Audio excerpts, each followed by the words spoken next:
작은 장알밭 위에 누워있는 늙고 지친 개. 온몸이 젖어있고 숨이 가쁘며 마지막 힘을 다해 천천히 고개를 들려고 한다.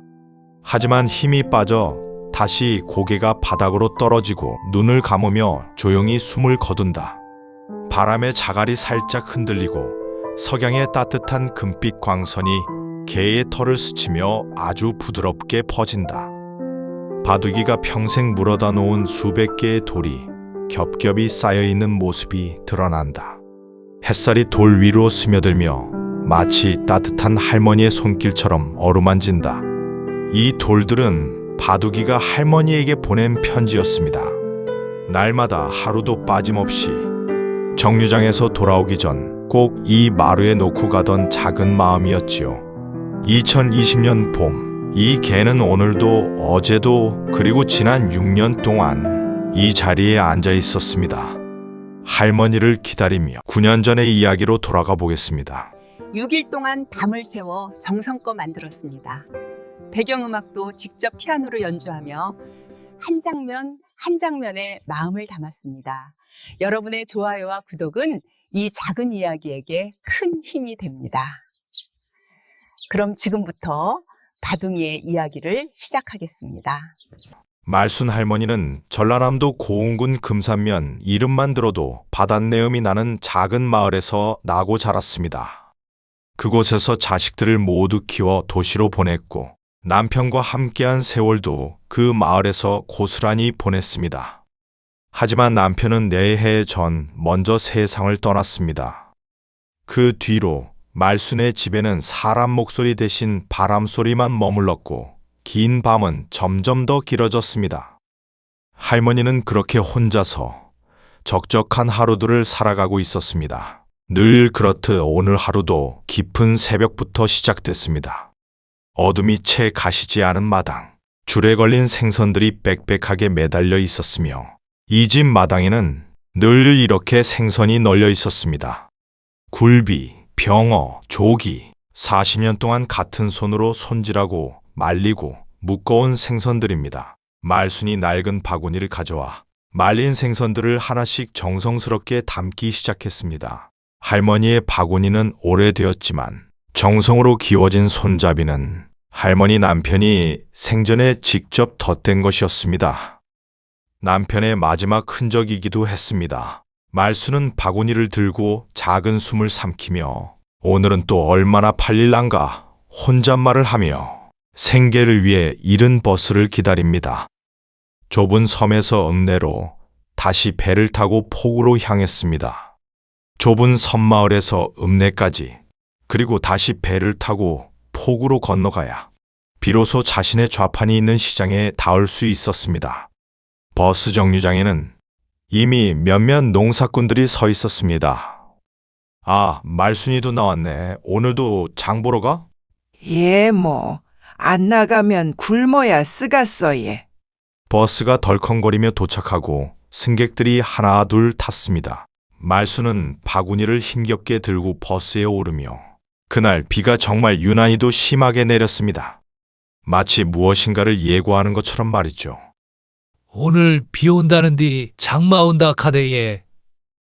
아이, 또 비 오면 사람도 안 나오제. 큰일이네. 그래도 나가봐야 혀. 집에 있으면 뭐 혀. 창밖에서 첫 빗방울이 떨어지기 시작합니다. 버스가 국도를 달리고 하늘이 잿빛으로 변하며 순식간에 굵은 빗줄기가 쏟아집니다. 와이퍼가 정신없이 움직여도 앞이 잘 보이지 않습니다. 그날 비는 유난히도 거칠게 내렸습니다. 마치 계절을 쪼개버리듯 봄과 여름의 경계를 억지로 밀어붙이는 장맛비 같은 날이었습니다. 버스가 커브를 도는 순간 운전기사 얼굴이 굳었습니다. 버스가 급브레이크를 밟으며 버스가 급정거를 하는데 승객들이 앞으로 쏠리며 아이고야. 순식간에 버스 안은 신음소리와 비소리만 거칠게 울렸습니다. 다들 괜찮습니까? 죄송합니다. 갑자기 앞으로 뭐가 툭 튀어나온 것 같아서요. 운전기사가 급히 우산을 들고 내리며 말순도 바구니를 꽉 잡은 채 뒤따라 내려갑니다. 도로 옆 하수구 철창, 그 틈 사이로 작고 젖은 무언가가 꿈틀거리는데 바로 그때 할머니 눈에 들어온 것은 하수구 철창에 끼어 온몸이 물에 잠긴 채 떨고 있던 새끼 강아지 한 마리였습니다. 강한 비는 계속해서 강아지를 때리고 작은 몸이 덜덜 떨고 있었습니다. 아이고, 이거 강아지 아닌겨? 말순이 조심스럽게 철창에 손을 집어넣습니다. 야야, 가만히 있으라. 할매가 빼줄게. 손가락이 빗물과 진흙에 젖으며 강아지가 작게 낑낑거립니다. 생후 2달이 되었을까 말까 한 몸. 털은 죄다 젖어 붙어 있었고 눈만 동그랗게 떠서 사람들을 올려다보고 있었습니다. 마침내 강아지가 철창 밖으로 빠져나왔습니다. 작은 강아지는 온몸이 젖은 채 말순 품에 꼭 안깁니다.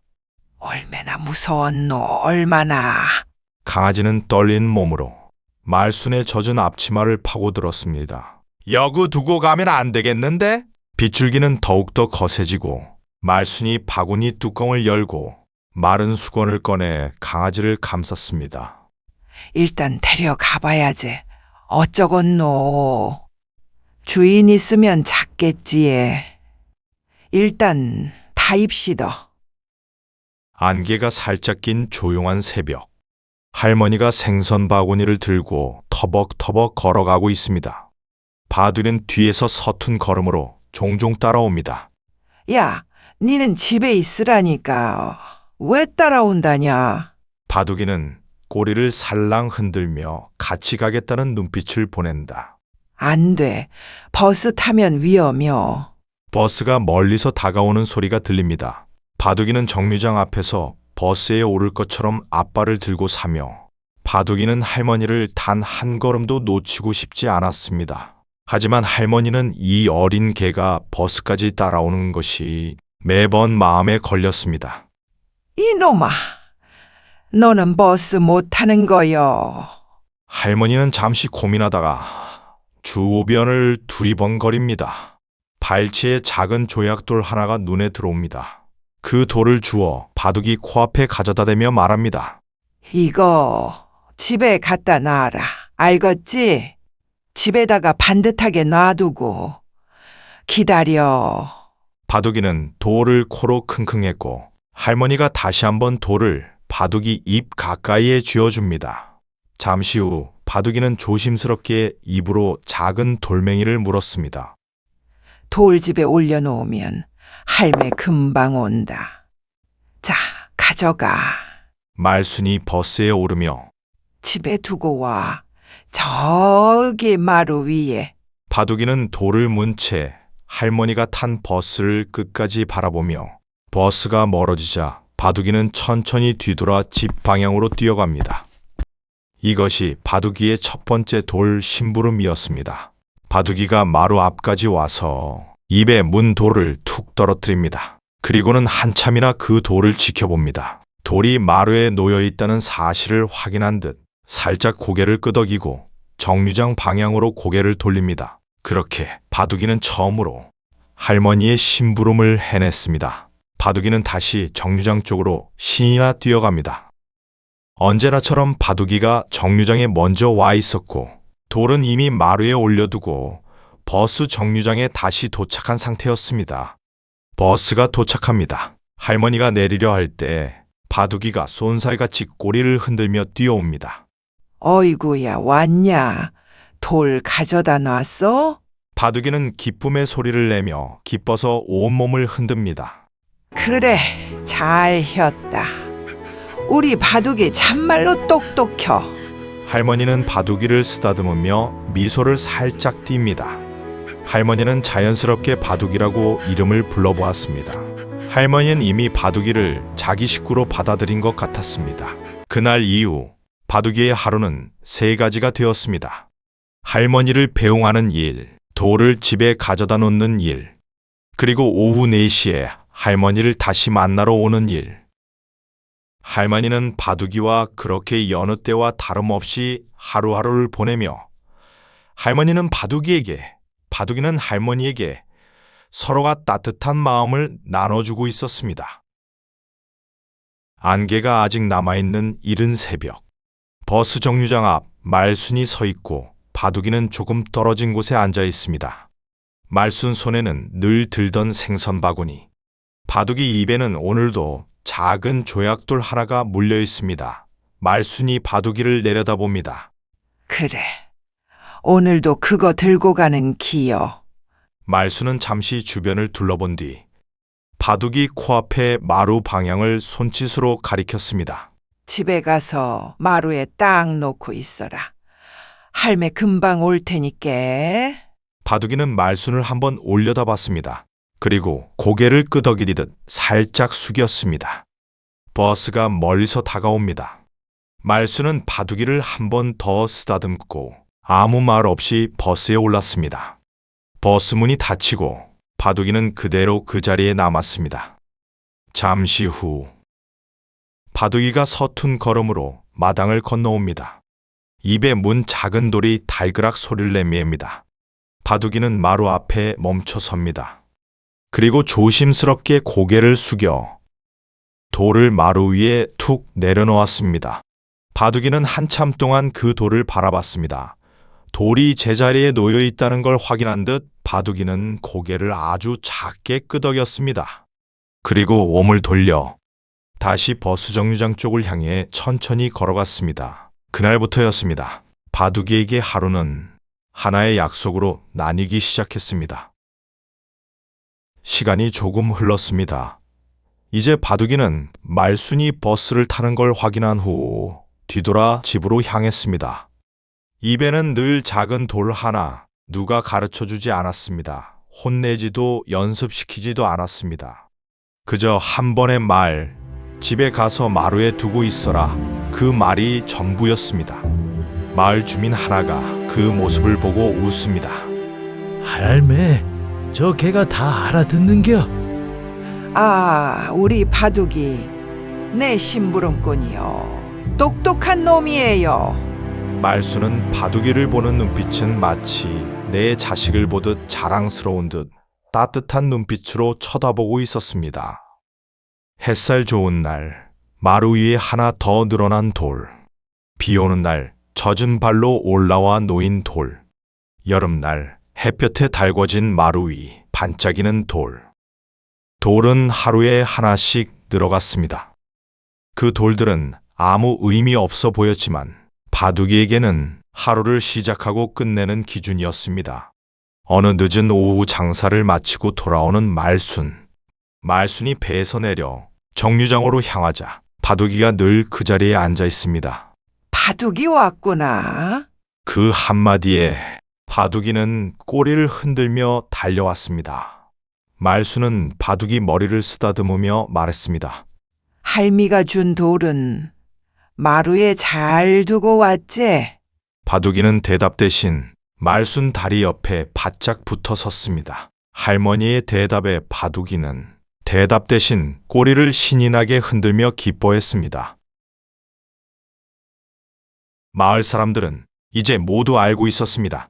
아침이면 바둑이가 돌을 물고 집으로 가는 모습, 오후 4시가 되면 정류장 벤치에 앉아있는 모습, 저 강아지는 왜 맨날 저기 있어요? 바둑이가 할매 기다리는 기여. 기다림은 누가 시키지 않아도 습관이 되면 약속이 됩니다. 말순이 밥상을 치웁니다. 바둑이는 말순 발치에 누워 있습니다. 네 덕분에 집이 좀 살아있는 것 같네. 말순은 마루 쪽을 힐끔 봅니다. 돌들이 조금씩 쌓여 있습니다. 이거 다 언제 치운다냐? 말순은 그렇게 말했지만 바둑이가 마루에 가져다 놓은 돌을 치우지 않았습니다. 그날 밤도 돌은 그대로 남아 있었습니다. 첫눈이 내린 날, 바둑이는 눈을 맞으며 정류장에 앉아 있습니다. 발치에는 눈이 소복이 쌓였습니다. 집마루에는 눈에 젖은 돌 하나가 더해졌습니다. 그렇게 계절이 바뀌어도 약속은 바뀌지 않았습니다. 비가 와도 눈이 와도 하루도 빠짐없이 바둑이는 돌을 두고 돌아왔습니다. 노을이 지는 시간, 말순이 버스에서 내립니다. 바둑이는 오늘도 그 자리에 있었습니다. 기다렸나? 바둑이는 대답 대신 말순 다리에 몸을 비볐습니다. 그날도, 다음 날도, 그리고 그 다음 해도 이 마을의 시간은 이렇게 흘러가고 있었습니다. 마을 공터이자 평소에는 장이 서던 넓은 마당, 오늘만큼은 그 자리가 사람으로 꽉 찬 바글바글한 여름 축제장이 되었습니다. 알록달록한 종이등이 줄지어 걸려있고 바람이 스칠 때마다 등이 살짝살짝 흔들립니다. 노점마다 어묵 냄비에서 김이 모락모락 오르고 기름 위에서 전이 지글지글 붙여지는 소리가 사방에서 한꺼번에 터져 나옵니다. 아이들은 손에 풍선을 쥐고 이리저리 뛰어다니고 어른들은 서로 어깨를 부딪히며 오랜만이네 잘 지냈어 인사를 나눕니다. 여기저기서 웃음소리, 말소리, 발걸음 소리가 겹쳐 누가 무슨 말을 하는지 분간하기 어려울 만큼 시장은 들뜬 소음으로 가득 차 있었습니다. 여름밤의 공기마저 사람들의 숨결과 열기로 후끈 달아올라 있었습니다. 말수는 장바구니 대신 작은 손가방 하나만 들고 바둑이와 나란히 축제장 안으로 들어섰습니다. 바둑이는 사람들 다리 사이를 살피며 혹시라도 부딪힐까봐 말순 다리에 바짝 붙어 걸었습니다. 오랜만에 쉬는 날이 찾아왔습니다. 그날은 장도 쉬고 바다도 잠시 조용해진 축제 날이었습니다. 할머니는 처음으로 바둑이와 함께 놀러 나간다는 마음을 가져보았습니다. 그때 사람들 틈 사이로 친구 할머니 둘이 손을 흔들며 다가옵니다. 말순아, 오늘은 장 안 나갔지? 예. 오늘은 이놈이랑 한번 나와봤어, 예. 집에만 있으니까 답답해가지고, 예. 어머, 얘 오늘도 예쁘네. 바둑아, 이리 온나? 바둑이는 낯선 손길에 잠깐 머뭇거리다가 이내 꼬리를 살랑살랑 흔들며 손을 받아들입니다. 그 순간 축제장 한가운데서 사회자의 목소리가 스피커를 타고 쩌렁쩌렁 울려 퍼집니다. 자, 이제 불꽃놀이를 시작하겠습니다. 말순이 고개를 들어 하늘을 바라봅니다. 바둑이는 그 소리에 귀를 쫑긋 세운 채 주변을 한 번 더 둘러봅니다. 잠시 뒤 하늘을 가르며 첫 불꽃이 치솟습니다. 펑! 밤하늘이 찢어지듯 갈라졌습니다. 붉은 불꽃이 터지며 공기를 흔들었습니다. 바둑이의 몸이 순간 굳었습니다. 귀가 뒤로 바짝 젖혀졌고 눈동자가 이리저리 흔들렸습니다. 바둑아, 괜찮다, 괜찮아. 그러나 펑펑펑 더 큰 폭음이 이어졌습니다. 바둑이는 말순 손에서 목줄이 빠져나가듯 몸을 틀어 사람들 사이로 뛰쳐나갔습니다. 바둑아, 바둑아, 이놈이 어딜 간 거야?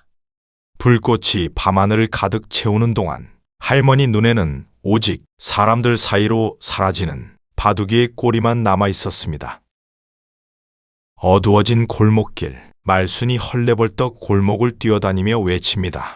바둑아, 어디 갔니? 얘야, 바둑아. 손에는 작은 손전등 하나가 들려 있습니다. 땀이 이마를 타고 흐르고 숨이 점점 거칠어집니다. 할머니는 축제가 끝날 때까지 사람들이 하나둘 집으로 돌아간 뒤에도 골목과 바닷가를 오가며 이름을 불렀습니다. 잔불만 남은 모닥불 옆 사람 그림자는 거의 없습니다. 말순이 모래사장을 비추며 걷습니다. 야, 바둑아. 니 여기 있으면 안 된다.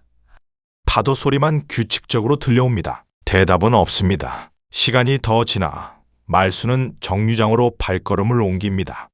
버스 정류장 앞 나무 벤치에 털썩 주저앉습니다. 바둑아, 어디 간 거냐? 이놈아. 손전등 불빛이 땅바닥 위를 허공처럼 흘러다닙니다. 할머니 눈에서 눈물이 스르르 떨어집니다. 그날 밤 할머니는 사람보다 개를 먼저 부르는 자신이 스스로도 낯설게 느껴졌습니다. 그러나 이미 마음 한쪽은 이 아이에게 깊이 기댄 뒤였습니다.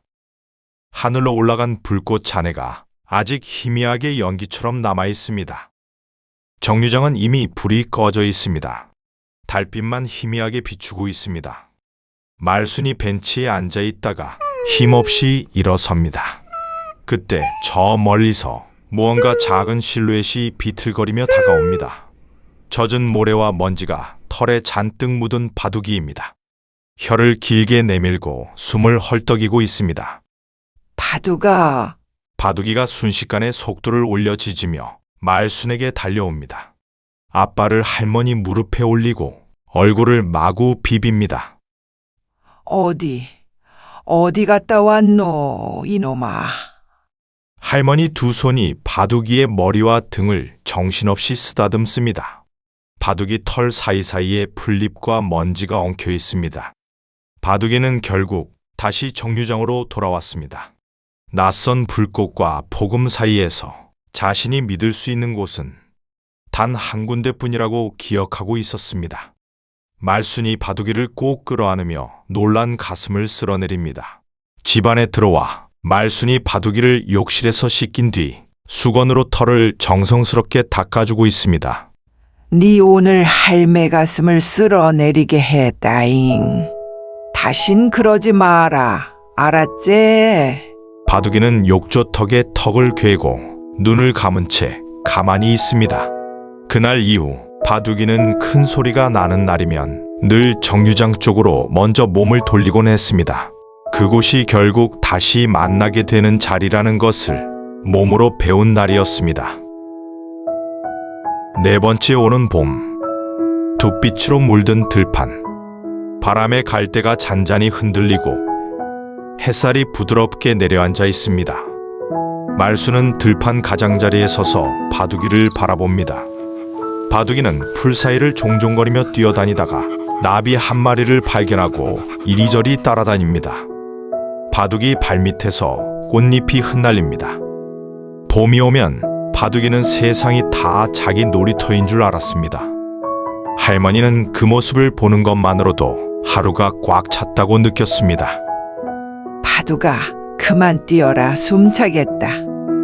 바둑이는 말귀를 못 알아들은 척 더 크게 원을 그리며 뛰어다녔습니다.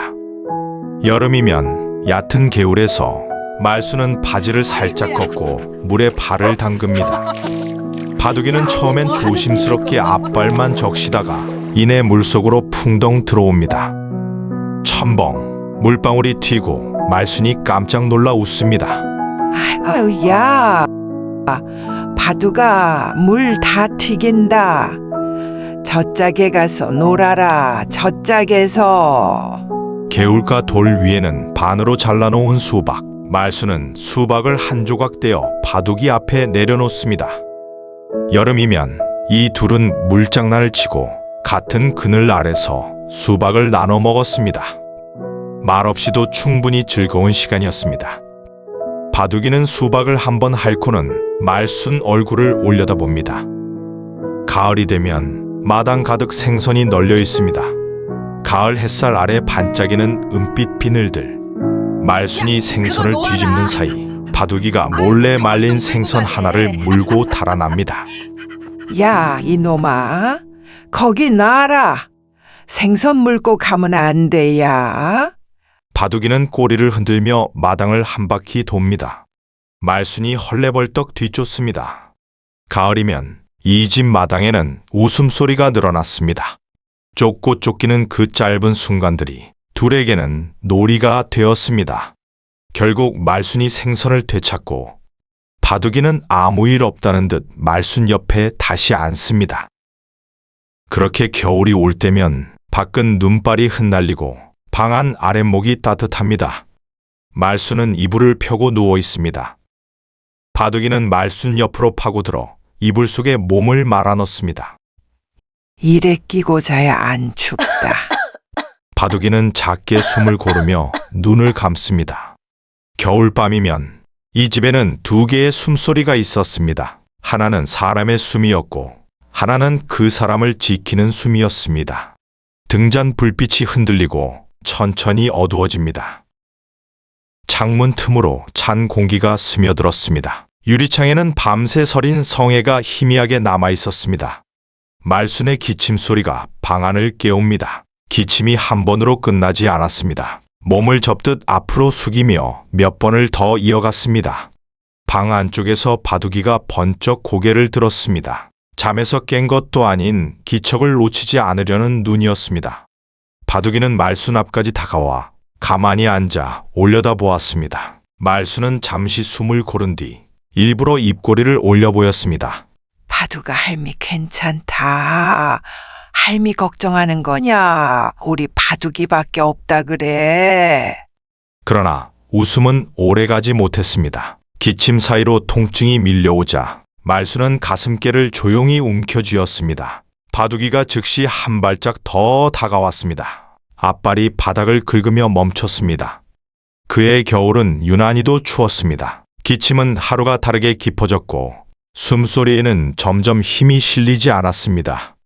응급실의 불빛은 지나치게 밝았습니다. 의사와 간호사들의 발걸음이 빠르게 교차했습니다. 산소 마스크를 쓴 말순이 침대 위에 누워 있었습니다. 가슴이 들썩일 때마다 기계 소리가 함께 울렸습니다. 환자분 폐렴이 심해지셔서 당분간 며칠은 입원하셔야 합니다. 큰아들이 고개를 깊이 숙였습니다. 예, 선생님. 잘 부탁드리겠습니다. 할머니는 결국 병원 침대 위에 눕게 되었습니다. 오랫동안 함께 걷던 새벽길도 정류장도 바닷가도 당분간 갈 수 없게 되었습니다. 병실 안 겨울 햇빛이 차갑게 창을 통과했습니다. 말순은 한참을 말없이 있다가 조심스럽게 입을 열었습니다. 바둑이는 어디 있냐? 집에 있어요. 밥도 제가 잘 챙겨주고 있으니까 걱정하지 마세요. 바둑이가 나를 기다릴 텐데. 바둑이 추운데 정류장에 있을 텐데. 에이, 추운데 뭘 거기까지 가요. 말순은 더 묻지 않았습니다. 그러나 눈길이 천천히 창밖으로 옮겨갔습니다. 할머니 마음속에는 병보다 먼저 떠오르는 걱정이 하나 있었습니다. 지금 이 시간 정류장에서 자신을 기다리고 있을지도 모르는 그 아이였습니다. 같은 시간 눈발이 가늘게 흩날렸습니다. 벤치 아래 바둑이가 몸을 웅크린 채 앉아 있었습니다. 숨을 내쉴 때마다 작은 입김이 공중에 흩어졌습니다. 버스 한 대가 들어왔습니다. 문이 열리고 사람들이 내리고 다시 닫혔습니다. 바둑이는 움직이지 않았습니다. 눈은 오직 한 방향을 보고 있었습니다. 말수는 보이지 않았습니다. 그날 오후 4시도 바둑이는 어김없이 정류장에 나와 있었습니다. 주인이 나타나지 않아도 눈은 같은 곳을 바라보고 있었습니다. 또 한 대의 버스가 도착했습니다. 이번에도 말수는 없었습니다. 바둑이는 잠시 일어나 정류장 주변을 천천히 한 바퀴 돌았습니다. 그리고 다시 처음 앉았던 자리로 돌아왔습니다. 바둑이는 이유를 알지 못한 채 그저 약속된 시간과 장소를 지키고 있었습니다. 여기서 기다려라. 그 한마디를 몸으로 기억하고 있었습니다. 사흘 뒤 낮, 눈은 그쳤지만 길가에는 아직 눈더미가 남아 있었습니다. 마을 이장이 정류장 쪽으로 걸어오다 벤치 아래 웅크린 바둑이를 발견했습니다. 아직도 여기 있었냐 이놈아. 아이고. 자기 주인이 병원에 입원한 줄도 모르고. 바둑아, 너네 집으로 가. 기다리라. 여기 있다가는 얼어 죽어. 바둑이는 고개만 살짝 돌렸습니다. 눈가에 녹지 않은 눈이 맺혀 있었습니다. 이장은 휴대전화를 꺼내 전화를 걸었습니다. 예, 말순씨 큰아들 되지. 바둑이가 정류장에서 사흘째 안 움직이고 있어 예. 전화를 끊은 뒤 이장은 바둑이 옆에 잠시 서 있었습니다. 바둑이는 일어나지 않았습니다. 읍내 병원 1층 로비 자동문이 열리며 찬 공기가 들어왔습니다. 큰아들이 휠체어를 밀고 나왔습니다. 말수는 아직 숨이 가빴습니다. 그 순간 로비 한쪽 바닥에 앉아있던 바둑이가 번쩍 고개를 들었습니다. 바둑이는 전력을 다해 달려왔습니다. 휠체어 앞발판에 앞발을 올리고 할머니를 그리워하는 마음을 다해 말순 손등을 마구 핥았습니다. 바둑이는 두 눈에 눈물을 흘리고 있었습니다. 바둑아, 네가 여기까지 어떻게 옮겨? 많이 기다렸지? 할미가 미안하다, 바둑아. 눈물이 산소 마스크 안으로 흘러들었습니다. 정류장에서 사라졌던 주인을 찾기 위해 바둑이는 결국 병원까지 오게 되었습니다. 어떤 길을 따라왔는지는 아무도 정확히 알지 못했습니다. 다만 마을 사람들이 한 번씩 차에 태워 데려왔다는 사실만 뒤늦게 알려졌습니다. 큰아들이 작게 웃었습니다. 엄마, 바둑이 보고 기운 좀 내세요. 그래, 네가 있으니까 살아나야겠구나. 바둑이는 휠체어 옆에 몸을 붙인 채 낮은 소리로 낑낑거리며 떨어지지 않았습니다. 일주일 뒤 말순을 퇴원을 하고 집으로 갔습니다. 난로 위 주전자에서 물이 끓는 소리가 잔잔히 울렸습니다. 말순은 이불에 기대어 앉아 있었습니다. 얼굴은 수척했지만 눈빛에는 다시 온기가 돌아왔습니다. 바둑이는 이불 옆자리에 몸을 바짝 붙이고 누워 있었습니다. 야, 할매 또 아프면 네가 제일 먼저 알겠지, 그지? 바둑이는 고개를 살짝 돌려 말순을 바라보았습니다. 눈을 깜빡이지 않았습니다. 병원에서 돌아온 뒤로 바둑이는 할머니 곁을 한 발자국도 떨어지지 않았습니다. 잠들 때도 깰 때도 숨소리 하나까지 지켜보고 있었습니다. 그 겨울 바둑이는 더 이상 개가 아니었습니다. 기다리는 법을 배운 유일한 가족이었습니다. 읍내장터.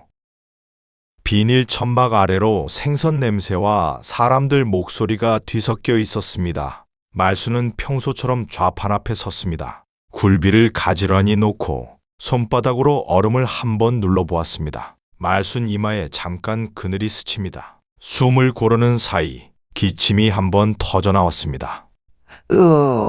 말순은 아무 일 아니라는 듯 앞치마로 입가를 닦았습니다. 그날도 말순은 아프다는 말을 하지 않았습니다. 하루 장사를 마치고 돌아가는 것이 먼저라고 생각했습니다. 정류장에는 아직 이른 시간이라 사람은 많지 않았습니다. 말순은 벤치 앞에 잠시 멈춰 섰습니다. 주머니를 뒤적이더니 발치에 굴러있던 작은 돌 하나를 집어들었습니다. 말순은 바둑이 눈높이에 맞춰 허리를 굽혔습니다. 바둑아, 바둑이가 고개를 들었습니다. 할매 갔다 올게. 말순은 돌을 집어 바둑이 코앞에 내밀었습니다. 집에 가서 마루에 두고 그 다음에 여기서 기다리라. 바둑이는 조심스럽게 돌을 입에 물었습니다. 말순은 그 모습을 보고 안심한 듯 웃었습니다. 그래, 잘한다. 버스가 들어옵니다. 문이 열립니다. 말순은 한 번 더 뒤를 돌아봤습니다. 바둑이는 여전히 그 자리에 서 있었습니다. 말순은 손을 가볍게 흔들었습니다. 금방 올게, 바둑아. 버스 문이 닫혔습니다. 그 인사가 말순의 마지막 인사였습니다. 할머니가 버스에 올라탄 걸 확인한 후 바둑이는 작은 돌을 하나 물어 집으로 향했습니다. 마루 위 햇살이 비스듬히 내려앉아 있었습니다. 바둑이가 입에 문 돌을 마루 한가운데 내려놓았습니다. 툭! 늘 하던 대로였습니다. 바둑이는 돌을 한참 바라보다가 마루를 한 바퀴 돌고 곧장 정류장 쪽으로 몸을 돌렸습니다. 바둑이는 아무 의심도 하지 않았습니다. 언제나 그랬듯 다시 기다리러 가야 한다고 믿었습니다. 그 시간 말순은 장에서 장사를 하고 있었습니다.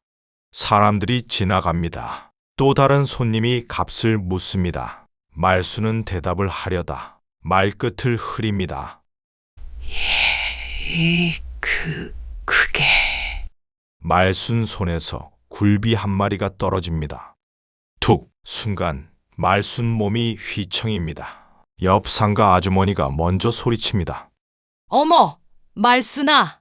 말순이 좌판을 붙잡으려다 결국 무릎부터 꺾이며 쓰러집니다. 생선들이 바닥에 흩어집니다. 얼음물이 길 위로 퍼집니다. 사람들 목소리가 한꺼번에 터집니다. 할머니, 괜찮으세요? 할머니, 정신 차려보세요. 누군가 외칩니다. 119 좀 불러줘요. 119. 말순은 바닥에 누운 채 숨을 몰아쉽니다. 눈이 반쯤 감겼다 떠집니다. 친한 상가 친구가 말순 곁으로 뛰어옵니다. 무릎을 꿇고 말순 얼굴을 붙잡습니다. 말순아, 말순아, 말순의 손이 미세하게 떨립니다. 눈 좀 떠보거래. 야, 말순아, 네 이러면 안 된다, 아이가. 말순 입술이 조금 움직입니다. 하지만 소리는 나오지 않습니다. 그 순간 말순의 하루는 그 자리에서 멈췄습니다. 구급차 사이렌 소리가 멀리서 들려옵니다. 점점 가까워집니다. 상가 친구가 말순 손을 꼭 잡습니다. 조금만 버텨라. 금방 병원 간다. 말순 눈이 다시 한번 천천히 깜빡입니다. 그 눈길에는 말을 하지 못한 걱정이 고스란히 남아 있었습니다. 같은 시간 정류장 벤치 바둑이가 앉아 있습니다. 버스가 도착했습니다. 사람들이 내렸습니다. 말순은 보이지 않았습니다. 바둑이는 고개만 들었다가 다시 자리에 앉았습니다. 또 한 대의 버스, 또 한 번 문이 열렸다 닫혔습니다. 해가 기울어 갑니다. 바둑이는 몰랐습니다. 금방이라는 말이 말숙에게 마지막이 될 수 있다는 것을. 정류장 불이 하나둘 꺼집니다. 바람이 차가워집니다. 바둑이는 벤치 아래로 몸을 웅크렸습니다. 하지만 자리를 떠나지 않았습니다. 멀리서 파도 소리가 들려옵니다.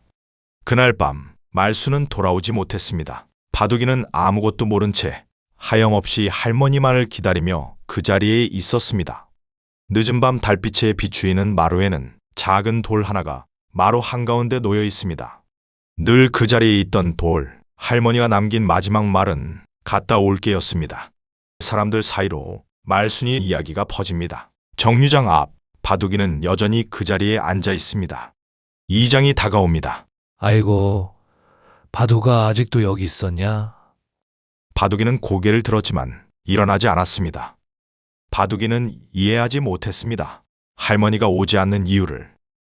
비가 오고 눈이 오고 계절이 바뀌어도 바둑이는 할머니가 버스에서 내릴 거라는 기다림을 가지고 매일 정류장에서 집까지 돌을 물고 다시 버스 정류장을 오고 가길 반복하며 기다리고 또 기다립니다. 바둑이는 그렇게 홀로 집을 지켰습니다. 5개월 후 집안은 비어있고 공기는 오래 닫혀 있었습니다. 큰아들이 서둘러 서랍을 열고 이불을 접고 서류를 챙겼습니다. 엄마 집만 챙겨가자. 시간이 없어. 그때 마루 끝에서 작은 인기척이 났습니다. 구석에 웅크린 바둑이가 고개를 들었습니다. 눈은 말랐고 꼬리는 천천히 흔들렸습니다. 아, 바둑아. 아들은 잠시 멈췄다가 바둑이를 안았습니다. 바둑이는 낯선 품에서 가만히 숨만 쉬었습니다. 할머니가 집으로 돌아오지 못한 지 반년이 다 되어 가던 때였습니다. 그날 바둑이는 처음으로 할머니가 돌아올 수 있겠다는 희망을 품었습니다. 도시의 불빛, 아이들 장난감, 텔레비전 소음, 바둑이는 현관 앞에서 방만 봤습니다. 아빠, 강아지가 또 울어요. 강아지가 밖에 나가고 싶은가 봐요. 바둑아, 밖에 나가고 싶어? 바둑이는 밤마다 낑낑 소리를 냈습니다. 베란다 창에 코를 대고 바람 냄새만 찾았습니다. 바둑이에게 이곳은 집이 아니었습니다. 집은 냄새였고 길이었고 약속이었습니다. 새벽 관리실에서 경비 아저씨가 찾아왔습니다. 강아지 소음 민원이 계속 들어옵니다. 저번에도 조심해달라고 말씀드렸는데 이러시면 곤란하네요. 정말 죄송합니다. 아들은 고개를 숙였습니다. 결국 전화를 걸었습니다. 광주 주택 사는 형님 집으로 보낼게요. 바둑이는 말을 알아들은 듯 문 쪽으로 다가갔습니다. 다음 날 큰아들은 주택에 사는 형님네로 바둑이를 보냈습니다. 하지만 바둑이는 울타리 틈을 오래 보다가 작은 틈으로 몸을 밀어냈습니다. 결국 바둑이는 탈출에 성공했습니다. 바둑아, 여보 빨리 잡아봐요. 어머 어떡하니? 바둑이는 돌아갈 길을 알고 있었습니다. 이곳이 아니라는 것도 알고 있었습니다. 바둑이는 고속도로 갓길을 따라 밤이고 낮이고 할머니 집에 가기 위해 멈추지 않았습니다. 차들이 쏟아졌습니다. 비가 내렸습니다. 바둑이 발바닥에 피가 맺혔습니다. 집으로 가는 길은 멀었고 아팠고 위험했습니다. 그래도 바둑이는 멈추지 않았습니다. 바둑이는 여객선 선착장 앞까지 도착했습니다. 바둑이는 매우 지쳐 있었습니다. 배가 떠날 준비를 마쳤고 사람들 사이로 지친 바둑이가 보였습니다. 너 남촌 바둑이 아이가? 그래! 그 생선 파는 할머니 개잖아. 얘 상태가 왜 이러냐? 발에 피가 나는데요, 형님. 사람들이 조용히 길을 내주었습니다. 바둑이는 배에 올랐습니다. 바둑이를 아는 사람들이 있었습니다. 다행히도 바둑이는 배에 올라탈 수 있었습니다. 바둑이에게 익숙한 공기, 바닷내음, 바람소리. 바둑이는 자기 집이 점점 가까워지고 있다는 걸 아는지 꼬리를 힘겹게 흔들었습니다. 남촌마을 버스 정류장 마이너스 오후 4시. 정류장, 나무 벤치. 바둑이는 단번에 그 자리를 찾았습니다. 벤치 옆에 앉아 같은 방향을 봤습니다. 바둑이는 바보처럼 기다렸습니다. 아니, 약속처럼 오직 할머니만을 기다렸습니다. 해가 저물어 가고 버스가 왔다가 떠났습니다. 또 한 대가 떠났습니다. 바둑이는 일어나지 않았습니다. 기약이 없는 기다림. 바둑이는 할머니가 너무 보고 싶었습니다. 할머니는 결국 돌아가셨습니다. 그날 이후 남촌마을의 시간은 아무 일도 없었다는 듯 흘러갔습니다. 하지만 한 존재인 바둑이의 시간만은 그날에서 멈춰 서 있었습니다.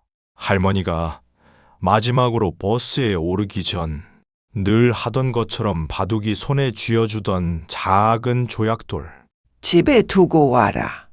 그리고 다시 정류장으로 오너라. 그 말은 작별 인사처럼 들리지 않았습니다. 늘 있던 하루의 일부처럼 들렸습니다. 그래서 바둑이는 그날도 다음 날도 그 다음 날도 의심하지 않았습니다. 1년이 지났습니다. 2년이 지났습니다. 3년이 지났습니다. 계절은 몇 번이나 바뀌었고 마을 사람들의 기억 속에서 할머니의 집은 조금씩 비어있는 집이 되어갔습니다. 하지만 바둑이는 달랐습니다. 바둑이는 하루도 빠짐없이 아침이면 조약돌을 물었습니다. 그리고 할머니가 늘 앉아있던 그 마루 위에 조심스럽게 내려놓았습니다. 돌을 내려놓고 나면 잠시 그 자리에 서서 고개를 숙였습니다. 돌이 제대로 놓였는지 마루 위에 있는지 확인하는 듯 했습니다. 그 다음에는 늘 그랬듯 버스 정류장으로 달려갔습니다. 비가 와도 눈이 내려도 몸이 아파도 그 순서는 바뀌지 않았습니다. 마루에 돌을 두고 정류장으로 가서 기다렸습니다. 그렇게 6년이 흘렀습니다. 바둑이의 다리는 느려졌고 눈은 흐려졌고 털은 윤기를 잃어갔습니다. 하지만 버스 정류장만은 한 번도 헷갈린 적이 없었습니다.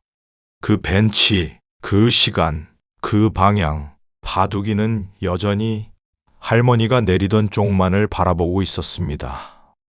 6번째 겨울이 왔습니다. 그해 겨울, 할머니의 큰아들은 아내와 아이들을 데리고 오랜만에 고향을 찾았습니다. 애들아, 여기가 아빠가 자란 동네다. 기억 속에서는 작았던 마을이 이제는 더 작아 보였습니다. 마을 어귀에서 이장을 만났습니다. 안부 인사를 몇 마디 나누던 중 이장이 조심스럽게 말을 꺼냈습니다. 아니, 그 집 개 말이여. 아직도 매일 버스 정류장 나오는 거 알고 있었소? 아들의 얼굴이 굳어졌습니다. 바둑이? 아이고, 몰랐구먼.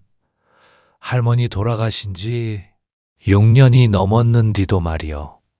아침마다 돌 물고 집에 들렀다. 정류장 가서 기다려요.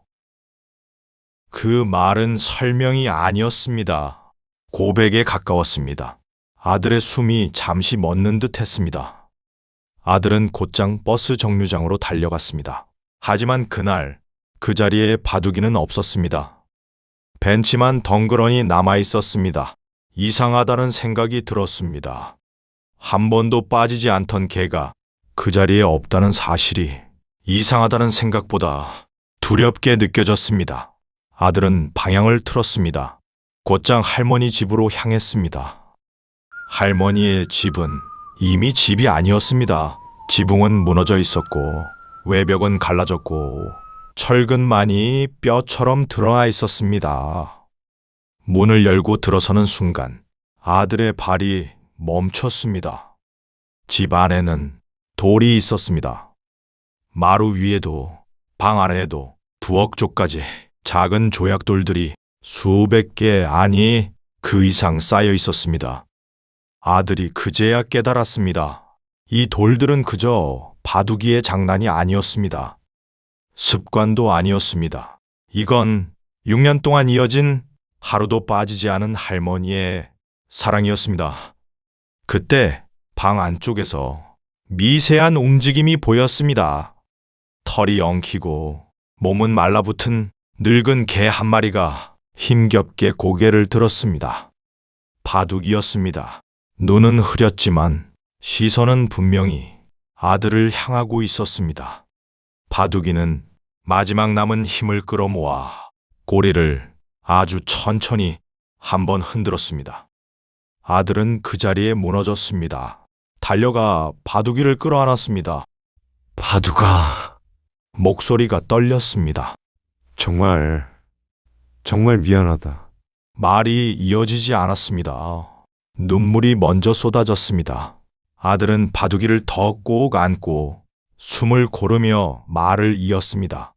내가 내 목까지 우리 엄마를 사랑해줬는데 나는 너한테 아무것도 못했구나. 미안하다. 정말 미안하다.